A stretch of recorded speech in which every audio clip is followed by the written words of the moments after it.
Well, welcome back to Hamilton Life, everyone. So I constantly talk about all these neat things that go on in our city because I really do think that it is full of cool stuff that you need to hear about. And if we didn't talk about it, you may not hear about it. And we need like 500 people involved in this one. I'm talking about a program called Expressing Vibrancy, and Jenny's here from the CoBALT Connects. Thank you so much for bringing this to my attention. Yeah, thank you for having us. This is really neat. So let's just start off, giving people an idea of what this initiative is all about, and then we'll get into how people can come on board with it. Sure. So CoBALT Connects does a lot of work in what's called cultural planning. Just like cities have transportation plans, they need culture plans too to help bring a place-based approach to economic development and planning.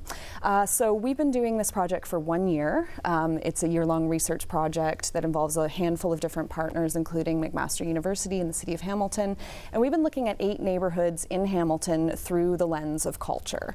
So figuring out what it is about these places and about places in general that gives us a sense of attachment, belonging, pride, makes us want to return there or spend time there. What are those tangible and intangible elements that lead to that sense? So what do you mean through a lens? So people have done all kinds of different neighborhood studies. People have looked at safety and walkability and complete streets and this sort of thing. The uniqueness of this study is that it's looking at it through culture. So cultural assets, things like access to nature, access to art, different things like that, information, how we move about the street, how we interact with people within the urban landscape. All these are sort of aspects of culture and lead to that sort of collective sense of this is who we are. Yeah, and so important, I think, for all of these neighborhoods and communities to thrive when all of those things connect. Absolutely. So how is this working, and how can people here in Hamilton support it? Yep, so what we started doing was we went through these 8 neighborhoods, and they're a diverse group of neighborhoods in Hamilton that we're looking at as sort of the testing ground. We did an inventory of them. So we looked at everything from how many parking spaces are there, how many trees are there, how many cultural businesses and institutions are there, what kinds of window displays are there. And we really looked at it from that street level experience. Then last fall, we got 200 Hamiltonians to walk the streets of these neighborhoods at different times of the day and night with basically a clipboard and a survey that was meant to gauge their subjective responses to it. So how did they feel in that environment? So we have a whole pile of data that came out of that stage. And what we're going to be doing next is taking that into the live lab at McMaster University, which is a newly completed facility, and I'll tell you about that soon. Yeah, please do. It's really, this is what it's sort of a story in itself. It's really neat, yeah. And we'll be really verifying what we found and adding to it. So we'll be able to determine, and this lab is in the psychology building. It's the only facility of its kind in the world, and what makes it really special is that it can measure its audience's reactions to what they see and hear.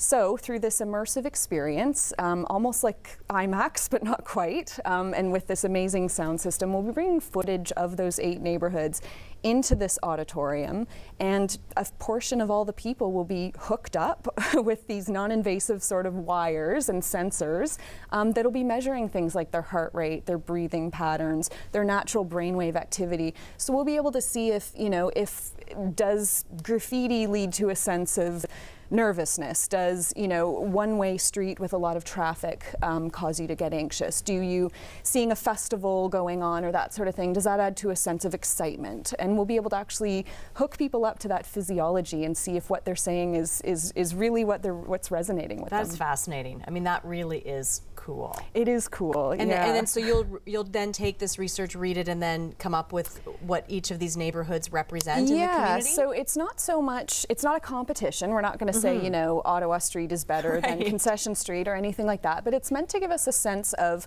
what are those features that stick out for people and for whom too. So we'll be able to tell through this sort of demographic analysis, what matters to students, what matters to older adults, what matters to people, to women at night on a street or that sort of thing. And we'll be able to isolate that and see, let's take a look at this specific segment of the population and find out how do they define culture, what matters to them. Yeah, so at the end of the day, that's what this is to figure out is what really matters to people in these various neighborhoods when it comes to culture. Yeah, and the idea is that we'll be able to sort of take this on the road, if you will, and sort of bring this approach to any municipality or BIA or any organization that wants to build community or plan the development of a community. Really cool concept. Yeah. And the partnership with McMaster University is really brilliant. It's an important layer for sure, and it's we're all sort of not sure exactly where it's going, but all really excited about the results. So if people do want to get involved with this and help you out,